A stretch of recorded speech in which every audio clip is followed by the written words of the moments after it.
ഈ non technical എന്തോ ഒരു വലിയൊരു ഭീകര സാധനമാണെന്നുള്ള രീതിയിലാണ് നമ്മുടെ കുട്ടികളുടെയൊക്കെ ഒരു വിചാരം. അങ്ങനെ നോട്ടിഫിക്കേഷനിൽ നോക്കിയാൽ ഇപ്പോൾ ഓരോ കാറ്റഗറി വൈസും എത്ര പെർസെൻറ്റേജ് ആണ് ആ ക്വാളിഫയിങ് സ്കോർ എന്നോ അല്ലെങ്കിൽ ആ പെർസെൻറ്റേജും ഓൾറെഡി ഗിവണുമാണ്. അപ്പോൾ നിങ്ങൾ അത് കണക്ക് കൂട്ടി ഒന്ന് ശ്രദ്ധിച്ചാൽ CBT1 ഈസി ആയിട്ട് സ്കോർ ചെയ്യാം. ചില ടേംസ് കാണുമ്പോൾ നമുക്ക് തന്നെ തോന്നും ഇതിൽ സ്റ്റുഡൻസ് ഒക്കെ ചോദിക്കാറുണ്ട്. ഇപ്പോൾ ചില മെറ്റീരിയൽസിനെയൊക്കെ സ്പെസിഫൈ ചെയ്യുമ്പോൾ ചോദിക്കാറുണ്ട് ഇതിനകത്ത് ഏതൊക്കെ വരുമെന്ന്. അപ്പം അത് അറിയാനായിട്ട് നമ്മൾ ആ ഒരു ക്വസ്റ്റ്യൻ പേപ്പർ അനലൈസ് ചെയ്യുമ്പോൾ നമുക്ക് കൃത്യമായിട്ടൊരു ഐഡിയ കിട്ടും. ശരിക്കും പറഞ്ഞു കഴിഞ്ഞാൽ നിങ്ങളുടെ തൊട്ട് മുന്നിലുണ്ടായിട്ടും നിങ്ങൾ തിരിച്ചറിയാത്തൊരു മാണിക്യമാണ് RRBG. ഒരു പരിധി വരെ കുറച്ചധികം ഉദ്യോഗാർത്ഥികൾ തിരിച്ചറിയാത്തൊരു മാണിക്യമാണ് RRBG. Good evening students, welcome to civilians podcast.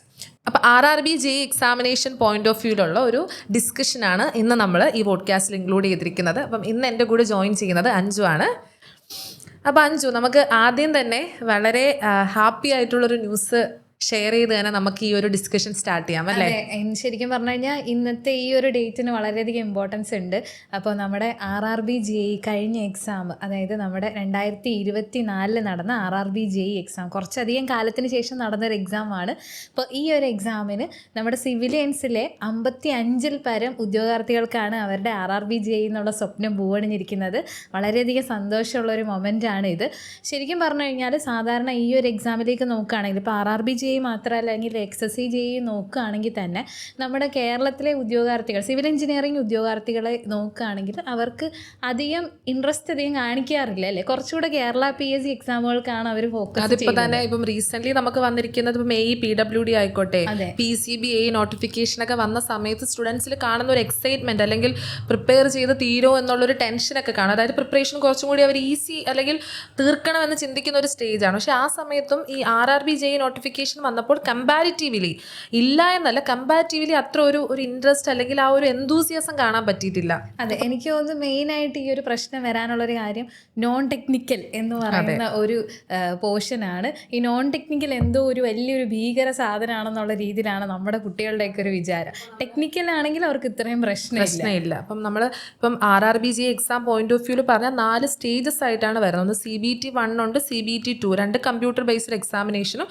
ഒരു മെഡിക്കൽ, അതേപോലെ അത് കഴിഞ്ഞിട്ട് ഡോക്യുമെന്റ് വെരിഫിക്കേഷൻ. അപ്പം ഇത്രയും സംഭവങ്ങളാണ് അടങ്ങുന്നത്. അപ്പം ഈ CBT1 പ്രത്യേകത കംപ്ലീറ്റ്ലി നോൺ ടെക്നിക്കലാണ്. അപ്പം അത് മേ ബി ഒരു പ്രശ്നമായിരിക്കും. അപ്പോൾ സിവിലൊന്നും ഇല്ല, അല്ലെങ്കിൽ നോൺ ടെക്നിക്കൽ ആണ് കംപ്ലീറ്റ്ലി വരുന്നത്, നോൺ ടെക്നിക്കലൊക്കെ ഞങ്ങളെ കൊണ്ട് താങ്ങോ എന്നുള്ള രീതിയിലുള്ള ഒരു അപ്രോച്ച് ആയിരിക്കും. പക്ഷേ അവിടെ ശ്രദ്ധിക്കേണ്ടത് നോൺ ടെക്നിക്കൽ ആണെങ്കിലും നമുക്ക് സോൾവ് ചെയ്യാൻ പറ്റുന്ന ടൈപ്പ് ഓഫ്, ഇപ്പോൾ ഇമ്പോർട്ടൻ്റ്ലി വരുന്നത് എന്തൊക്കെയാണെങ്കിലും ഇപ്പം മാത്സ് വരാം, അല്ലെ റീസണിങ് വരാം, ജനറൽ അവയർനെസ് വരാം. അപ്പോൾ അവിടെ ശ്രദ്ധിക്കേണ്ടത് നിങ്ങൾ ഓൾറെഡി പഠിച്ചിട്ടുള്ള ബേസ് സംഭവങ്ങളിൽ തന്നെയാണ് ക്വസ്റ്റ്യൻസ് വരുന്നത്. പക്ഷേ അത് നല്ലൊരു ഗൈഡൻസ് കിട്ടിക്കഴിഞ്ഞാൽ നിങ്ങൾക്ക് CBT1 പാസ്സാകുക എന്ന് പറയുന്ന അത്രയ്ക്കും പറ്റാത്തൊരു കാര്യമല്ല. ഒന്നാമത്തെ കാര്യം CBT1 എന്ന് പറയുന്ന ഒരു ക്വാളിഫയിങ് ടെസ്റ്റ് മാത്രമാണ്. അതെ, നമുക്കിപ്പോൾ SSC നോക്കുകയാണെങ്കിൽ RRBG SSC തമ്മിലുള്ള ഒരു വലിയൊരു വ്യത്യാസം ഇത് തന്നെയാണെന്ന് പറയാം.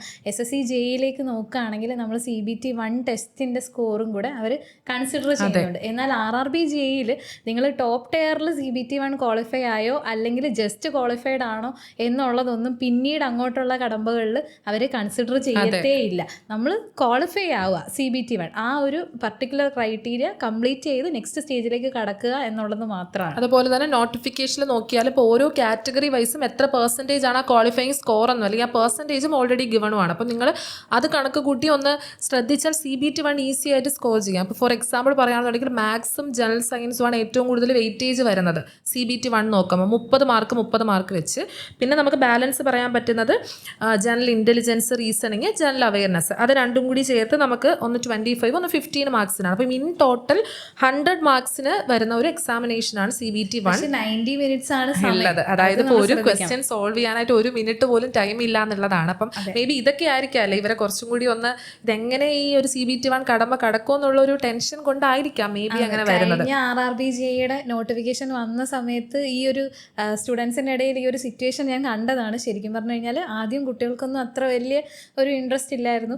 എന്നാലും കുറച്ച് പേർക്കെങ്കിലും ഓക്കെ ടെക്നിക്കൽ പഠിക്കാൻ, നോൺ ടെക്നിക്കൽ പഠിക്കണോ ആ ഒരു രീതിയിൽ കൺഫ്യൂഷനിലാണ് നിന്നത്.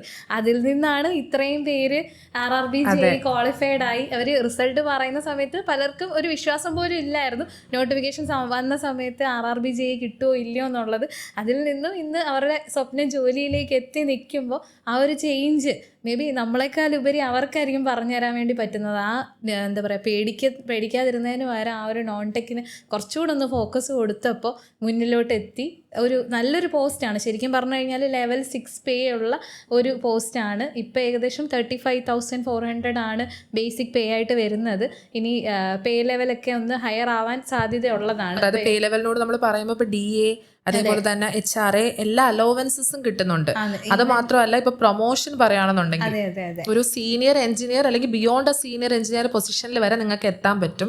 അതേപോലെ പിന്നെ നമുക്ക് എന്താ പറയാൻ പറ്റുന്ന ഓൾ ഓവർ ഇന്ത്യയിൽ ഒരു പാൻ ഇന്ത്യൻ രീതിയിൽ സർവീസ് ചെയ്യാൻ പറ്റും. ഇപ്പോൾ ഓരോ സോണൽ ഡിവിഷൻ ഉണ്ടെങ്കിലും അവരുടെ സർവീസ് എന്ന് പറയുന്നത് ഓൾ ഓവർ ഇന്ത്യ വരുന്നുണ്ട്. അപ്പം അങ്ങനെ കുറേ അധികം അതെല്ലാം മാറ്റി നിർത്തിയാൽ, അതായത് നമ്മുടെ ഇന്ത്യൻ ഇൻഫ്രാസ്ട്രക്ചറിന്റെ ഏറ്റവും വലിയ ബാക്ക് ബോൺ എന്ന് പറയുന്ന ഇന്ത്യൻ റെയിൽവേയിൽ ഒരു ജൂനിയർ എഞ്ചിനീയറായിട്ട് വർക്ക് ചെയ്യാന്ന് പറയുന്ന ഒരു പ്രൗഡ് ആയിട്ടുള്ള ഒരു കാര്യം തന്നെയാണ്. അപ്പം ഇപ്പോഴും ഇപ്പം അഞ്ജു പറഞ്ഞ പോലെ ഇപ്പം ഓൾറെഡി കഴിഞ്ഞ പ്രാവശ്യം അങ്ങനെ ഒരു സിനാരി ഉണ്ടായിരുന്നു. പക്ഷേ ഇപ്പം നമ്മുടെ ഈ ഒരു റിസൾട്ട് വന്നത് കുട്ടികളിൽ കുറച്ചും കൂടി ഒരു മോട്ടിവേഷൻ വന്നിട്ടുണ്ട്. അതായിരിക്കും എനിക്ക് തോന്നുന്നു. അത് ഇപ്പോൾ കറക്റ്റ് നല്ലൊരു ടൈം ആയിരുന്നു എന്ന് തോന്നുന്നു. കാരണം 2019 മുന്നേ നമുക്ക് RRB JEയുടെ നോട്ടിഫിക്കേഷൻ വന്നത്. അതിനുശേഷം മേ ബി കോവിഡിൻ്റെ ഒക്കെ ഒരു പ്രശ്നം കാരണമായിരിക്കാം ഇത്രയൊരു ഡിലേ വന്നത്. ഡിലേ വന്നതിന് ശേഷം പിന്നെ 2024 വന്നത്. അത്യാവശ്യം നല്ല വേക്കൻസീസ് ഉണ്ടായിരുന്നു.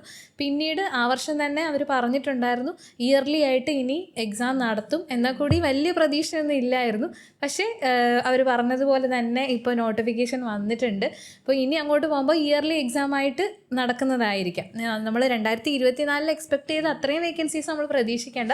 ബട്ട് സ്റ്റിൽ ഒരു ഇയർലി എക്സാം ആയിട്ട് ഇനി RRB JEനെ നമുക്ക് SSC JE പോലെ ഇയർലി അവർ അലോക്കേറ്റ് ചെയ്യുന്നത് നല്ലൊരു, അതായത് നല്ല ഗുഡ് ന്യൂസ് ആണ്.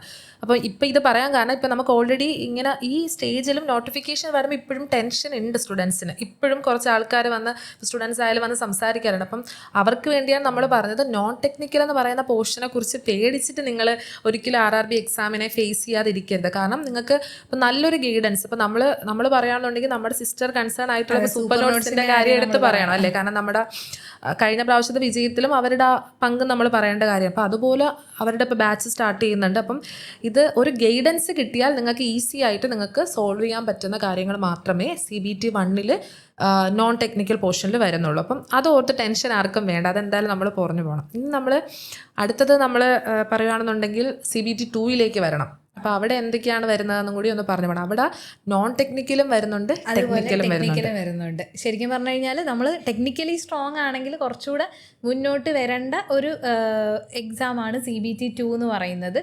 ഇനിഷ്യൽ ഒരു കടമ്പ കഴിഞ്ഞ് കഴിഞ്ഞാൽ. എന്നാൽ നോൺ ടെക് അവിടെയും വിട്ട് കളയാൻ വേണ്ടി പാടില്ല, അവിടെയും വെയിറ്റേജ് ഉണ്ട്. പക്ഷേ ഈ സിവിലുകാർക്ക് വളരെ വലിയൊരു എക്സ്ട്രാ ഒരു പോയിന്റ് എന്ന് നമുക്ക് പറയാൻ പറ്റുന്ന ഒരു കാര്യം എന്ന് പറയുന്നത്, നമ്മൾ ഓൾറെഡി പറയുന്ന പോലെ ഇപ്പോൾ ജനറൽ അവയർനെസ് ഉണ്ട്, ഫിസിക്സ് ആൻഡ് കെമിസ്ട്രി ഉണ്ട്, ബേസിക് കമ്പ്യൂട്ടർ ആപ്ലിക്കേഷൻ ഉണ്ട്. അതിൻ്റെ കൂട്ടത്തിൽ നമ്മുടെ എൻവയോൺമെൻറ്റൽ മറ്റേ പൊല്യൂഷൻ കൺട്രോൾ റിലേറ്റഡ് ആയിട്ടുള്ള ഒരു പോർഷനും കൂടി ഉണ്ട്. അപ്പോൾ അത് നമ്മൾ നോർമലി നമ്മുടെ സിവിൽ ടോപ്പിക്കിൽ തന്നെ ഇൻക്ലൂഡ് ആയിട്ടുള്ള എൻവയോൺമെൻറ്റൽ എഞ്ചിനീയറിംഗിൽ ഉള്ള പോർഷൻസും കൂടി അതിൽ ഇൻക്ലൂഡഡ് ആണ്. നിങ്ങളത് പഠിച്ചിട്ടുണ്ടാവും. നമ്മൾ ടെക്നിക്കൽ കവർ ചെയ്യുന്ന സമയത്ത് തന്നെ അത് പഠിച്ചിട്ടുണ്ട്. അപ്പം സിവിൽ എഞ്ചിനീയറിംഗ് ആൾക്കാർക്ക് ഇതൊരു ആഡഡ് അഡ്വാൻറ്റേജ് ആണ്. കാരണം മറ്റുള്ളവർക്കും ഇതേ പോർഷൻ വരുന്നുണ്ട്, പക്ഷെ അവരെക്കാളും നിങ്ങൾക്ക് അവിടെ ഒരു എക്സ്ട്രാ, ഫോർ എക്സാമ്പിൾ നമ്മൾ നോക്കുകയാണെന്നുണ്ടെങ്കിൽ 10 മാർക്കാണ് ഈ പറഞ്ഞിരിക്കുന്ന പൊല്യൂഷൻ കൺട്രോൾ എൻവയോൺമെൻറ്റ് റിലേറ്റഡ് വരുന്നത്. അപ്പം അത് നിങ്ങൾക്കൊരു ആഡഡ് അഡ്വാൻറ്റേജ് ആയിട്ട് 10 മാർക്ക് ബോണസ് ആയിട്ട് കിട്ടുവാണ്. അപ്പം എന്തൊക്കെ കൊണ്ടും നിങ്ങൾ അപ്ലൈ ചെയ്താൽ ഉറപ്പായിട്ട് നിങ്ങൾക്ക് പാസ്സാകാൻ പറ്റുന്ന ഒരു എക്സാം ആയിട്ട് തന്നെ കണ്ട് ആ ഒരു മോട്ടിവേഷനിൽ പ്രിപ്പയർ ചെയ്യാൻ നോക്കുക അല്ലേ. ഇനിയിപ്പോൾ നമ്മൾ CBT 2 സ്ട്രക്ചർ പറയുകയാണെന്നുണ്ടെങ്കിൽ ഇപ്പോൾ നമ്മൾ ഓൾറെഡി എന്തൊക്കെയാണ് വരുന്നതെന്ന് പറഞ്ഞു. ഇതിൽ നമ്മൾ പറഞ്ഞ ജനറൽ അവയർനെസ്, അതേപോലെ physics, chemistry, computer application, environment and pollution, ഇതെല്ലാം കൂടി ഇൻ ടോട്ടൽ 50 മാർക്സിന്, അതായത് 50 മാർക്കിന് വരുന്നുണ്ട്. 100 മാർക്കിന് വരുന്നത് നമ്മുടെ ടെക്നിക്കൽ സബ്ജക്റ്റ് ആയിട്ടുള്ള സിവിലാണ്. അപ്പം ഇൻ ടോട്ടൽ 150 മാർക്കിന്. പക്ഷേ എക്സാം ടൈം എന്ന് പറയുന്നത് 120 മിനിറ്റ്, അതായത് 2 മണിക്കൂറാണ് നിങ്ങൾക്ക് ടൈം അവൈലബിൾ ആയിട്ടുള്ളത്. പക്ഷേ 150 ക്വസ്റ്റ്യൻസ് ആണ് നിങ്ങൾ അറ്റൻഡ് ചെയ്യേണ്ടതായിട്ട് വരുന്നത്. അതാണ് നമ്മളൊരു ഓവർവ്യൂ ആയിട്ട് CBT 2 കുറിച്ച് പറയുകയാണെന്നുണ്ടെങ്കിൽ. നമ്മൾ ഇപ്പോൾ ടെക്നിക്കലിനെ കുറിച്ച് പറയുകയാണെങ്കിൽ ശരിക്കും പറഞ്ഞാൽ നമ്മൾ കേരള PSC എക്സാമിന് പ്രിപ്പയർ ചെയ്യുന്നതിനോടൊപ്പം തന്നെ പ്രിപ്പയർ ചെയ്ത് പോകാം. RRB JEയുടെ ബേസിക് ക്വാളിഫിക്കേഷൻ എന്ന് പറയുന്നത് ഡിപ്ലോമയാണ്. അപ്പോൾ നമ്മുടെ ഓവർസിയർ ഗ്രേഡ് 1 അതുപോലെ തന്നെ AE എക്സാമിന് പ്രിപ്പയർ ചെയ്യുന്ന അതേ രീതിയിൽ തന്നെ നിങ്ങൾ പ്രിപ്പയർ ചെയ്താൽ പോയാൽ മതി. ഈവൻ ഒരു എക്സാമിന് ചോദിക്കുന്നതിൻ്റെ അത്രയും ഹയർ ലെവൽ ക്വസ്റ്റ്യൻ ആവണമെന്നില്ല അല്ലേ. നമുക്ക് സബ്ജക്ട്സ് ആണെങ്കിലും വന്നു കഴിഞ്ഞാൽ എഞ്ചിനീയറിംഗ് മെക്കാനിക്സ് ഉണ്ട്, അതുപോലെ തന്നെ ബിൽഡിംഗ് കൺസ്ട്രക്ഷൻ, ബിൽഡിംഗ് മെറ്റീരിയൽസ്. അതെ, ബിൽഡിംഗ് കൺസ്ട്രക്ഷനും ബിൽഡിംഗ് മെറ്റീരിയലൊക്കെ അത്യാവശ്യം നല്ല വെയിറ്റേജ് ഉള്ളതാണ്. ലാസ്റ്റ് ഇയറിലെ എക്സാമിനാണെങ്കിലും ബിൽഡിംഗ് കൺസ്ട്രക്ഷൻ എന്നൊക്കെ അത്യാവശ്യം നല്ല രീതിയിൽ ക്വസ്റ്റ്യൻസ് വന്നിട്ടുണ്ട്. സ്റ്റുഡൻസ് നമ്മുടെ ക്ലാസ്സിനെ കുറിച്ചും ഒക്കെ ബിൽഡിംഗ് കൺസ്ട്രക്ഷൻ സ്പെഷ്യൽ മെൻഷൻ ചെയ്ത് പറഞ്ഞതൊക്കെ ഓർക്കുന്നുണ്ട്. അത് ആ ക്ലാസ്സസ് വളരെ യൂസ്ഫുൾ ആയി, ക്ലാസ്സിൽ പഠിപ്പിച്ച കാര്യങ്ങളൊക്കെ അതേപോലെ ചോദിച്ചു എന്നുള്ള രീതിയിൽ പറഞ്ഞതാണ്. എക്സാം കഴിഞ്ഞ് എനിക്ക് ഫസ്റ്റ് റിവ്യൂ വന്നത് അതായിരുന്നു, അതുകൊണ്ടാണ് ഞാൻ അത് ഓർത്തിരുന്നതിൻ്റെ ഒരു കാര്യം. പിന്നെ അതുപോലെ നമ്മുടെ എസ്റ്റിമേഷനിലുള്ള ബേസിക് ആയിട്ടുള്ള കാര്യങ്ങൾ, അതുപോലെ തന്നെ സർവേ നമ്മൾ ഓവർസിയർ എക്സാംസിന് ഇമ്പോർട്ടൻസ് കൊടുത്ത് പഠിക്കുന്നതാണ്. അതുപോലെ സർവേ, പിന്നെ അതുപോലെ CAD, പിന്നെ അതുപോലെ GT, ഹൈഡ്രോളിക്സ്, ഇറിഗേഷൻ, അതെ, അത് അത്യാവശ്യമുള്ള സിവിൽ എഞ്ചിനീയറിംഗ് സബ്ജക്ട്സുകളെല്ലാം വരുന്നുണ്ട്. പക്ഷേ ഒരു ഓവർസിയർ ലെവലിലുള്ള കാര്യങ്ങൾ അറിഞ്ഞിരുന്നാൽ മതി. അതായത് നമ്മൾ ഈ പറയുന്ന ഇൻ ടു ഡെപ്ത് നിങ്ങൾ അറിയണമെന്നില്ല, ഒരു ഓവർവ്യൂ അറിഞ്ഞിരുന്നാൽ തന്നെ. അതായത് ഇപ്പോൾ നമ്മൾ ഇവിടുത്തെ സ്റ്റുഡൻസ് ആയിക്കോട്ടെ, അല്ലെങ്കിൽ ഒരു ഓവർസിയർ എക്സാമിന് പ്രിപ്പയർ ചെയ്യുന്ന സ്റ്റുഡൻസിന് അവർക്കൊരു എക്സ്ട്രാ എഫേർട്ട് ഇടേണ്ട ആവശ്യമേ ഇല്ല അല്ലേ. കാരണം നമ്മൾ സിലബസ് നോക്കിയാൽ തന്നെ ഏകദേശം മനസ്സിലാവും. നിങ്ങൾ എന്താണോ നിങ്ങളുടെ പ്രിപ്പറേഷൻ കോണ്ടൻസ് എല്ലാം സെയിം തന്നെയാണ്. പക്ഷേ അത് കുറച്ചും കൂടി നിങ്ങൾ ഈ ഒരു എക്സാം ഒന്ന് അപ്ലൈ ചെയ്ത് എഴുതാൻ നിങ്ങൾ മെന്റലി ഒന്ന് പ്രിപ്പയർഡ് ആയാൽ മതി, പേടി മാറ്റി വെച്ചിട്ടല്ലേ. കാരണം എക്സ്ട്രാ എഫേർട്ട് വേണ്ട. അത്രയും ന്യൂമറിക്കലും അത്രയും ഹയർ ലെവലിൽ പ്രിപ്പയർ ചെയ്യണമെന്നില്ല. പക്ഷെ നമ്മൾ അത്യാവശ്യം കാര്യങ്ങളെല്ലാം അറിഞ്ഞിരിക്കണം. ബേസിക് ഓവർസിയർ ലെവലിൽ തന്നെ പ്രിപ്പയർ ചെയ്ത് കഴിഞ്ഞാൽ ക്വാളിഫൈ ചെയ്യാൻ പറ്റുമെന്ന് പറഞ്ഞാൽ അല്ല, കുറച്ചുകൂടെ ഒരു ഹയർ ലെവൽ ക്വസ്റ്റ്യൻസ് നമുക്ക് പ്രതീക്ഷിക്കാം. കുറച്ചുകൂടെ ഹയർ ലെവൽ.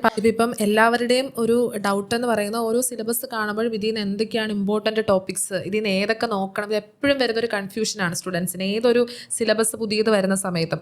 അപ്പം ഇതിൽ നമുക്ക് ചെയ്യാൻ പറ്റുന്ന ഒരു കാര്യം, ഇപ്പം നമ്മുടെ കയ്യിലൊരു സിലബസ് അവൈലബിൾ ആണെന്ന് വിചാരിക്കുക.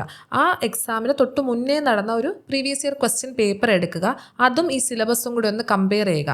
നമുക്ക് എല്ലാ എക്സാമിനും ചെയ്യാൻ പറ്റുന്ന ഒരു ടിപ്പ് അല്ലെങ്കിൽ ടെക്നിക്ക് എന്ന് തന്നെ പറയാം. കാരണം നമുക്ക് ഒരു ഐഡിയ കിട്ടും. ചില ടേംസ് കാണുമ്പോൾ നമുക്ക് തന്നെ തോന്നും, ഇതിൽ സ്റ്റുഡൻസ് ഒക്കെ ചോദിക്കാറുണ്ട്, ഇപ്പോൾ ചില മെറ്റീരിയൽസിനെയൊക്കെ സ്പെസിഫൈ ചെയ്യുമ്പോൾ ചോദിക്കാറുണ്ട് ഇതിനകത്ത് ഏതൊക്കെ വരുമെന്ന്. അപ്പം അത് അറിയാനായിട്ട് നമ്മൾ ആ ഒരു ക്വസ്റ്റ്യൻ പേപ്പർ അനലൈസ് ചെയ്യുമ്പോൾ നമുക്ക് കൃത്യമായിട്ട് ഒരു ഐഡിയ കിട്ടും. അതെ, കാരണം ഇത് നമ്മൾ ചിന്തിക്കേണ്ട ഒരു കാര്യം എന്ന് പറഞ്ഞു കഴിഞ്ഞാൽ ഇപ്പോൾ പ്ലാസ്റ്റിക് അതുപോലുള്ള പോർഷൻസ്, അതായത് ബിൽഡിംഗ് മെറ്റീരിയൽസിൻ്റെയൊക്കെ ഏകദേശം ലാസ്റ്റിലേക്ക് വരുന്ന ടോപ്പിക്കുകളൊക്കെ എന്ന് പറഞ്ഞാൽ കേരള PSCക്ക് അങ്ങനെ ഫ്രീക്വൻ്റ് ആയിട്ട് ചോദിച്ച് വരണം എന്നില്ല. പക്ഷെ നമ്മുടെ JEE എക്സാമുകൾക്കൊക്കെ അതിൽ ക്വസ്റ്റ്യൻസ് ചോദിക്കാറുണ്ട്. നമ്മൾ അധികം ഇമ്പോർട്ടൻസ് കൊടുക്കുന്ന സാധനങ്ങളല്ല, ലാസ്റ്റിലേക്ക് വരുന്ന കുറച്ച് കാര്യങ്ങൾ, മെറ്റൽസിൻ്റെ ഒക്കെ കുറച്ച് പോർഷൻസ് അതിൽ. പക്ഷെ JEE എക്സാമിന് കുറച്ചുകൂടെ ഫോക്കസ് കൊടുക്കും. അതുകൊണ്ടാണ് നമ്മൾ പറഞ്ഞത് ഓവർസിയർ, ഇപ്പം കുറച്ച് ആൾക്കാർ ചോദിക്കുന്ന ഒരു കാര്യമാണ്, ഓവർസിയർ ഗ്രേഡ് 1 അതേ സിലബസ് തന്നെയാണോ ഈ RRB JEEക്ക്, അല്ലെ അത് ഒരേപോലെ പഠിച്ചാൽ മതിയോ എന്ന് കുറച്ച് സ്റ്റുഡൻസ് വന്ന് ചോദിച്ചിട്ടുണ്ടായിരുന്നു. അപ്പം അവർക്കാണ് നമ്മൾ ഈ ഒരു ക്ലാരിഫിക്കേഷൻ കൊടുക്കുന്നത്. നിങ്ങൾക്ക് പഠിക്കേണ്ട കോണ്ടന്റ് എല്ലാം സെയിം തന്നെയാണ്, പക്ഷേ സിലബസും ക്വസ്റ്റ്യൻ പേപ്പറും അനലൈസ് ചെയ്യുന്നത് ഉപകാരപ്രദമാകുന്നത് ഈ സ്റ്റേജിലാണ്. കാരണം നമുക്കിപ്പോൾ ബിൽഡിംഗ് മെറ്റീരിയൽസിൽ കേരള PSCക്ക് ചോദിക്കുന്ന വളരെ ഇമ്പോർട്ടൻ്റ് ആയിട്ടുള്ള ബിൽഡിംഗ് മെറ്റീരിയൽസ് ഒരു ലിസ്റ്റ് ഉണ്ട്.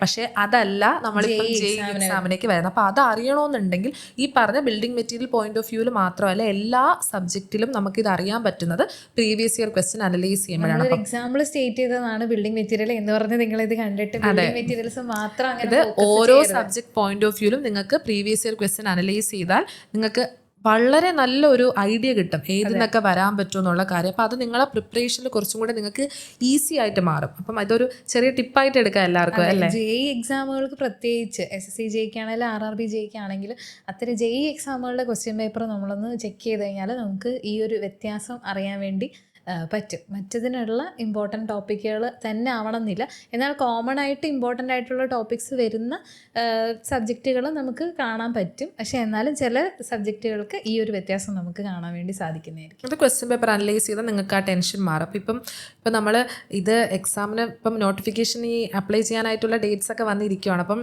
എല്ലാവരും ഇത് അപ്ലൈ ചെയ്യണോ വേണ്ടേ എന്നുള്ള കൺഫ്യൂഷനിലൊക്കെ ഇരിക്കുന്നവർ മേ ബി കാണാം. അപ്പോൾ അവർക്ക് വേണ്ടിയാണ് നിങ്ങൾ ഒരു ടെൻഷനും വേണ്ട എന്നുള്ള രീതിയിൽ നമ്മൾ ഈ ഒരു കാര്യം പറഞ്ഞു തരുന്നത്. അതേപോലെ തന്നെ കുറച്ച് ടിപ്സും ഒക്കെ തരുന്നത്. അപ്പോൾ ഇനി നമ്മൾ ഡീറ്റെയിൽഡ് ആയിട്ട് ഒരു ആപ്ലിക്കേഷൻ റിലേറ്റഡ് കാര്യങ്ങളിലേക്ക് വരാനുള്ള ടൈം ആയപ്പം നമുക്കിപ്പോൾ ആപ്ലിക്കേഷൻ വിൻഡോ ഓപ്പൺ ആണ്. അപ്പം നമുക്ക് October 31 തൊട്ട് November 30 വരെ അപ്ലൈ ചെയ്യാൻ പറ്റും. അതെ അതെ 31-ാം തീയതിയാണ് സ്റ്റാർട്ട് ചെയ്യുന്നത്. നമുക്ക് നിലവിൽ ഇപ്പോൾ JEE കൂടാതെ മറ്റ് കുറച്ച് പോസ്റ്റുകളും കൂടെ ചേർത്തിട്ടാണ് നമുക്ക് അവർ നോട്ടിഫിക്കേഷൻ വന്നിട്ടുള്ളത്. അതായത് 31-ാം തീയതി തൊട്ട് ആപ്ലിക്കേഷൻ സ്റ്റാർട്ട് ചെയ്യും എന്നുള്ള രീതിയിലാണ് നോട്ടിഫിക്കേഷൻ നിലവിൽ വന്നിട്ടുള്ളത്. ഇൻ ടോട്ടൽ 2570 വേക്കൻസീസിൻ്റെതാണ് നോട്ടിഫൈ ചെയ്തിട്ടുള്ളത്. അപ്പോൾ അതിൽ നമുക്ക് സിവിലുകാർക്കും ഓപ്പർച്യൂണിറ്റീസ് ഉണ്ട്. നിങ്ങൾക്കും അപ്ലൈ ചെയ്യാൻ വേണ്ടി പറ്റുന്നതാണ്. ഇപ്പോൾ JEE സിവിലിന് അപ്ലൈ ചെയ്യാൻ പറ്റുന്നതിൻ്റെ ക്വാളിഫിക്കേഷൻ്റെ കാര്യം ഞാൻ സ്പെസിഫൈ ചെയ്യാം.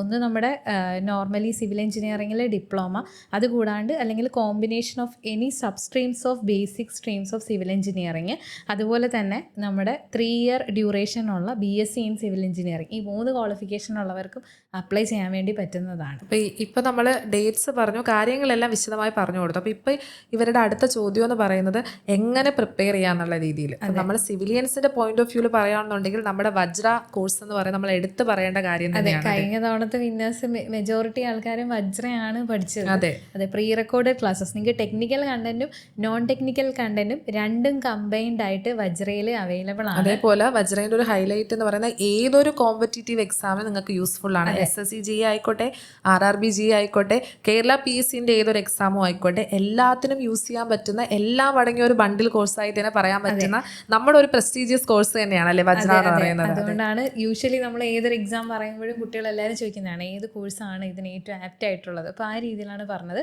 വജ്ര. പിന്നെ വജ്രയുടെ ഏറ്റവും വലിയൊരു പ്രത്യേകത എന്ന് പറഞ്ഞു കഴിഞ്ഞാൽ റിപ്പീറ്റഡ് ആയിട്ട് അപ്ഡേഷൻസ് നടന്നുകൊണ്ടിരിക്കുന്നതാണ്. അപ്പോൾ ഓരോ ക്ലാസ്സസ് ഇങ്ങനെ കഴിയുന്നതനുസരിച്ച് അതിൽ അപ്ഡേറ്റഡ് ആയിക്കൊണ്ടേയിരിക്കും. ഇനി നിങ്ങൾക്ക് നോൺ ടെക് മാത്രമാണ് നിങ്ങൾക്ക് പ്രിപ്പറേഷൻ വേണ്ടത്, ഓൾറെഡി ടെക്നിക്കൽ എല്ലാം പഠിച്ചു കഴിഞ്ഞു, ഇനി ടെക്നിക്കലിൽ നിങ്ങൾക്ക് സപ്പോർട്ടിൻ്റെ ആവശ്യമില്ല, അങ്ങനെയാണെങ്കിൽ നമ്മുടെ സിസ്റ്റർ കൺസേൺ ആയ സൂപ്പർ നോട്ട്സിൻ്റെ ക്ലാസ്സസ് ആരംഭിക്കാൻ പോകണം. അപ്പോൾ അതിലും നിങ്ങൾക്ക് ജോയിൻ ചെയ്യാം. അപ്പോൾ എന്തുകൊണ്ടും നിങ്ങൾക്ക് റിസോഴ്സസിൻ്റെയും ഗൈഡൻസിൻ്റെയും ഒരു ബുദ്ധിമുട്ടും ഇല്ല. അപ്പം നിങ്ങളെ കൊണ്ട് പറ്റുമെന്നൊരു മോട്ടിവേഷൻ കോൺഫിഡൻസോട് കൂടി തന്നെ എക്സാമിലേക്ക് ഇറങ്ങുക, അതാണ് നമുക്ക് പറയാനായിട്ടുള്ളത്. ഏജ് ലിമിറ്റിന്റെ കാര്യം നമ്മൾ സ്ട്രെസ് ചെയ്യാൻ മറന്നുപോയി. ഏജ് ലിമിറ്റ് കൂടി ഒന്ന് പറഞ്ഞു പോവാം. 18 മുതൽ 33 വയസ്സ് വരെയാണ് ഏജ് ലിമിറ്റ്. കഴിഞ്ഞ തവണ 36 വയസ്സ് വരെ ആയിരുന്നു ഏജ് ലിമിറ്റ് വന്നിരുന്നത്. കാരണം കഴിഞ്ഞ തവണ കോവിഡിന്റെ സമയത്ത് അപ്ലൈ ചെയ്യാൻ പറ്റാത്തവർക്കായിട്ടുള്ള ഒരു ലീനിയൻസ് ഉണ്ടായിരുന്നു. ഈ പ്രാവശ്യം അങ്ങനെ കൺഫ്യൂസ്ഡ് ആയി ഇരിക്കരുത്.